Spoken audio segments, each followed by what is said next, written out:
Trump ne veut pas, Biden non plus d'ailleurs, son prédécesseur, l'Amérique ne veut pas que l'Ukraine entre dans l'OTAN.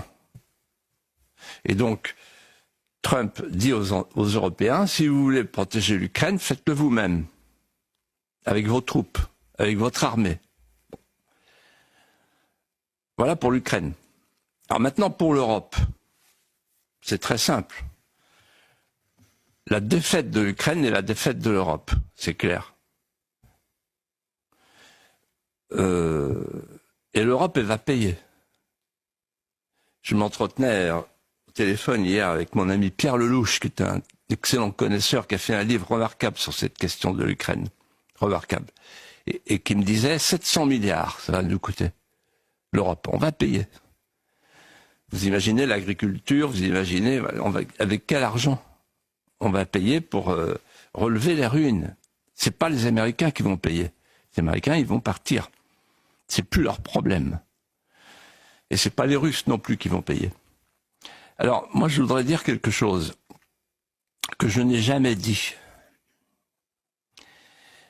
jusqu'à présent, mais il est temps de le dire puisque je vois que les deux chefs s'accordent entre eux, Poutine, Trump. Il y avait un homme qui s'appelait Brzezinski, qui était un Polonais devenu américain, qui était un grand géostratège, et qui a écrit un livre qui s'appelle Grand Échiquier, et qui disait, nous, l'Amérique, pour qu'on soit une grande puissance, il faut couper l'Europe en deux. Il ne faut pas que l'Europe s'entende avec les Russes. Et il a bien réussi. Seulement aujourd'hui, Trump dit, moi je veux m'entendre avec les Russes pour affaiblir la Chine. Et donc, la doctrine Brzezinski est aujourd'hui périmée.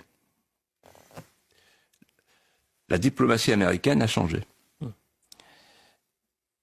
Et ensuite, la chose que je voudrais dire, c'est que moi j'ai eu l'occasion de rencontrer les plus hautes personnalités qui connaissent cette histoire et qui m'ont dit ceci. Vous verrez que les historiens diront ce que je vais vous dire maintenant. Les responsabilités sont partagées, mais il ne faut pas oublier quand même ce qui s'est passé. Quand il y a eu la chute du mur de Berlin, la Russie a demandé aux Américains de ne pas étendre l'OTAN au-delà des nouveaux pays de l'Est, la Pologne, etc. Et la Russie a dit, si jamais vous étendez un jour votre volonté de faire entrer dans l'OTAN l'Ukraine, de détacher l'Ukraine de la Russie, de la zone d'influence de la Russie, alors vous aurez la guerre. Et moi, Poutine me l'a dit à moi, et il y a longtemps. Donc, en fait, il y a eu une erreur d'appréciation très grave des anglo-saxons. Et nous, qu'est-ce qu'on a fait? Comme d'habitude, on a suivi les anglo-saxons. On s'est lancé à corps perdu dans cette guerre qui n'est pas la nôtre, cette guerre entre deux peuples slaves, en ignorant d'ailleurs au passage qu'ils ont une histoire commune. Le baptême de la Russie, c'est Kherson, c'est en Crimée, et c'est Kiev, c'est en Ukraine.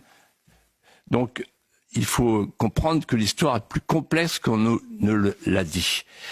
Et moi, ce soir, je pense à Macron, je pense à Scholz, je pense à tous ces chefs d'État qui ont fait payer à leur peuple le prix d'une guerre inutile. Ils sont responsables devant l'histoire d'une grave défaite, d'un grave échec. Et je vais vous dire quelque chose, Elliot, je crois. Ce soir, l'Europe est sortie de l'histoire.